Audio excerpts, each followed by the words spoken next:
Right, so this morning I'm going to be listening to this vibraphone piece by VanHassel. I guess vibraphone and electronics piece. It's called Fracture. It's 10 minutes long. 2018, premiered in Framingham, Massachusetts. This is what the score looks like from the start here. Pedal is down the whole time.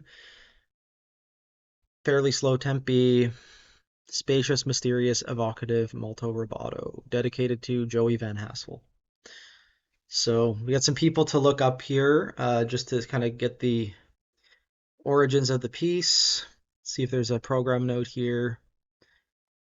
Two-part counterpoint between noise and pitch. Expanding the sonic palette of the vibraphone. Calm, floating melody that expands and contracts. Lots of good language here. Pretty easy to grasp without being too technical. And was commissioned by and dedicated to the composer's brother, Joseph VanHassel, supported by a Live Arts Boston grant from the Boston Foundation. I don't really know a lot about this composer, but I heard his name come up a lot of times in sort of the electronic music scene in the Midwest in the US and also in the South to some extent. Um, but I guess it's a Boston-based composer. You see his name come up a lot in this or that conference. Let's see.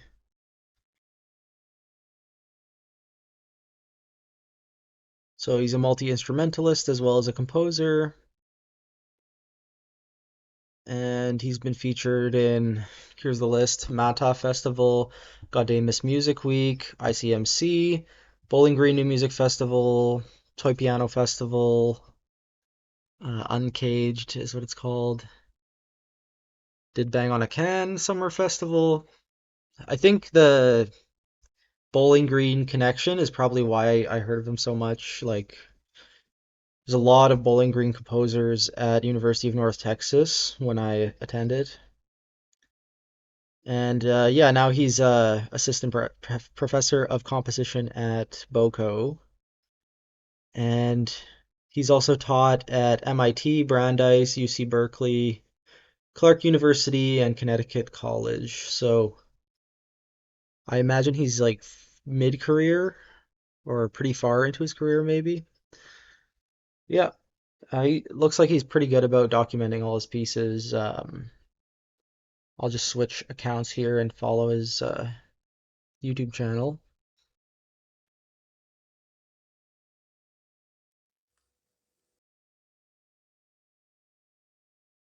Okay, I'm gonna give this a listen. First time listening.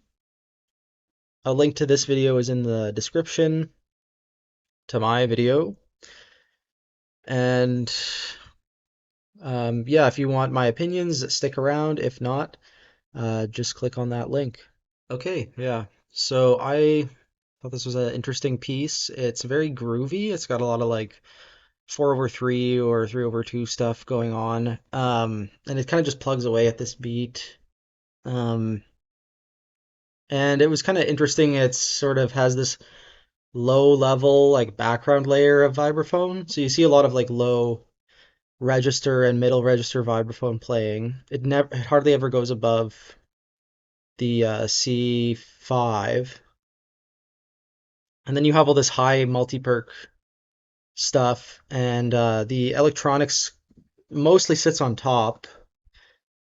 Um, the Probably the most impressive section is the opening section, where the like difference between the electronics and the vibraphone are like more subtle, you know, and it's like a slow build. By the end of the piece, it kind of loses me a little bit. The samples just get kind of goofy sounding, and not I don't see the connection like to the percussion. Uh, but yeah, some stuff about the electronics, I guess. Uh, so the part uses max patch. All you have to do is hit the pedal and in two different sections, um, and then you just follow a click track basically. He does a good job of listing all the stuff you need.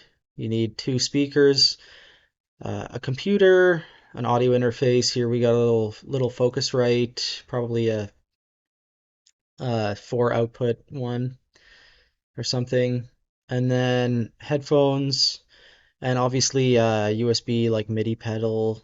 You can see it under the vibraphone here.